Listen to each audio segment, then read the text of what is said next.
Miriam jechuun maal jechuudha? Miriam jechuun wangeeluma irraa nu beeku. Fi nuti jalqabaa gaafannu sign language kan jedhamudha. Warreen abbootii murtii keenya gaaffii isaan as ba'anii gaafatan aakti godhanii yookaan kallattiidhaan agarsiisu. Warreen kun immoo seekendii muraasa keessatti kan isaan deebisan ta'a jechuudha. Gooftaan Yesuus du'a moo'ee kabajaan mirga tolba'ee wanjoo garbummaa barbadeessee moo'icha ijoollee isaaf labsee. Kakuu sarbee wanta haaraa ta'a meenameen wanta haaraa ta'a hoo wanta haaraa ta'a. Menanne mudeebi. Na inni waan kun wallahi ilmi daggatti gannamanii harcaanii namoonni maskoo itti banatanii gannaman. Booddee shaantaa keessa baasee shaantaa keessa hiikeen sobee bitadee itaar ta'uu isaa nutan jedhu. Edee xawa abad. Inni sobni kun shiftaa qawweessa keessa innatti yaa'an gadi.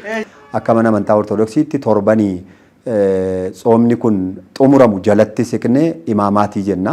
Imaamaatii jechuun haamme kan jedhu irraati kan dhufe jecha giiziiti. Afaan Oromootti yeroo hin dhukkuba yookiin immoo dhukkubbiiwwan jechuudha. Imaamaati jechuun dhukkubbiiwwan yeroo jennu mataa cabsaa garaa ciniinnaa maal isa jennu utaalloo isa jennu kana miti. Gooftaan Yesuus Kiristoos dhala namaa kana fayyisuudhaaf dhukkubanni isaaniif jedhee fudhate gidiraa isarra ga'e jechuudha. Torbee tsooma hiikaa yeroo xumuraatti immoo sanbanni diigamte jedhamtee waamamtu tokko jirti.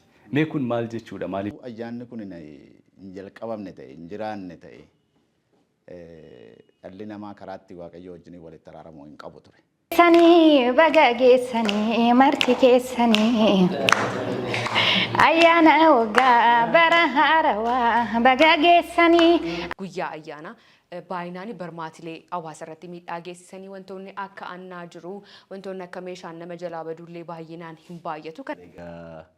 Akka qabaa gitaara namatti qabee nama dhaabuuf gitaara rukutuun qabuuni. Namannaa rukutaa sakarannaa rukuta kun. Sirriitti injifanna malee nan injifadha. Nan injifadha. Nan injifadha.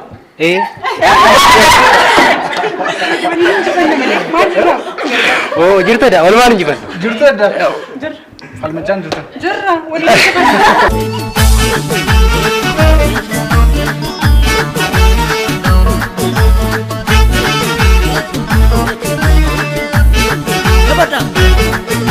ayyaanni yookaan dhufee si barakada, angone nama boonsisu qabna aadaa. Ayyaanni yookaan